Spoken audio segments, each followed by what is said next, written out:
किसी अमीर के घर में एक दिन घर साफ करने के लिए एक मजदूर लड़के को बुलाया गया। लड़का सफाई करने लगा। वह जिस कमरे का घर सफाई कर रहा था उसमें तरह तरह की सुंदर चीजें सजाई रखी थीं। उन्हें देखने में उसे बड़ा मजा आ रहा था। उस समय वह अकेला ही था, इसलिए प्रत्येक चीज को हीरे मोतियों से जड़ी हुई सोने की घड़ी दिखाई दी। वह घड़ी को हाथ में उठाकर देखने लगा। घड़ी की सुंदरता पर उसका मन लुभा गया। उसने कहा, कहीं ऐसी घड़ी मेरे पास होती। उसके मन में पाप आ गया। उसने घड़ी चुराने का मन किया, परंतु दूसरे ही क्षण वह घबराकर जोर से चिल्ला उठा, अरे रे, मेरे मन में यह कितना बड़ा पाप आ गया।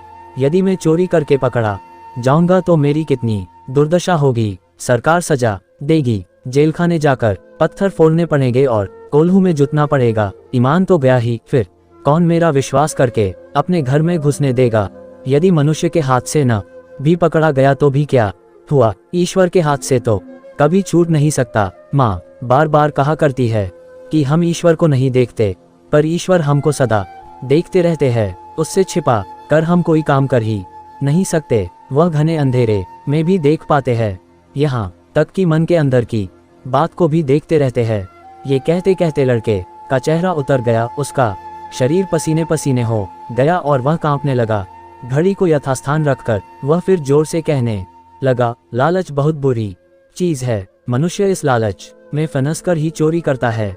भला मुझे धनियों की घड़ी से क्या मतलब था। लालच ने ही मेरे मन को बिगाड़ा, पर दयालु भगवान ने मुझको बचा लिया। जो माँ की बात मुझे समय पर याद आ गई। अब मैं कभी लालच में नहीं पड़ूंगा। सचमुच चोरी करके अमीर बनने की अपेक्षा धर्म पर चलकर गरीब रहना बहुत अच्छा है। चोरी करने वाला कभी निर्भय होकर सुख की नींद नहीं सो सकता, चाहे वह कितना ही अमीर क्यों ना हो। अरे, चोरी का मन होने का ये फल है कि मुझे इतना दुख हो रहा है। कहीं मैं चोरी कर लेता तब तो पता नहीं मुझे कितना भयानक कष्ट उठाना और दुख झेलना पड़ता। इतना कहकर लड़का शांत चित्त से अपने काम में लग गया। घर की मालकिन बगल के कमरे से सब कुछ देख सुन रही थी। वहां तुरंत लड़के के पास आ गई और पूछने लगी, लड़के, तूने घड़ी ली क्यों नहीं। लड़का इतना सुनते ही सुन्ना हो गया। काटो तो खून नहीं। वह सिर थाम कर दीन भाव से जमीन पर बैठ गया और कांपने लगा। उसकी जुबान बंद हो गई और आंखों से आंसुओं की धारा बह चली। लड़के की दीन दशा देखकर मालकिन को दया आ गई। उसने बड़े मीठे स्वरों में कहा, बेटा घबरा मत, मैंने तेरी सभी बातें सुनी हैं। तू गरीब होकर भी इतना भला, ईमानदार और धर्म तथा ईश्वर से डरने वाला है, ये देखकर मुझे बड़ी प्रसन्नता हुई है। तेरी माँ को धन्य है जो उसने तुझको अच्छी सीख दी।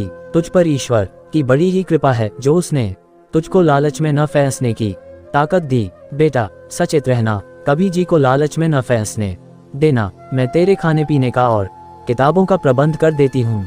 तू कल से पाठशाला में जाकर पढ़ना शुरू कर दे। भगवान तेरा मंगल करेंगे। इतना कहकर मालकिन ने उसे अपने हाथों से उठाकर हृदय से लगा लिया और अपने आंचल से उसके आंसू पोंछ दिए। फिर उसके हाथ में कुछ रुपए देकर कहा, तेरी इस ईमानदारी का कुछ तो इनाम तुझे अभी मिलना चाहिए ना।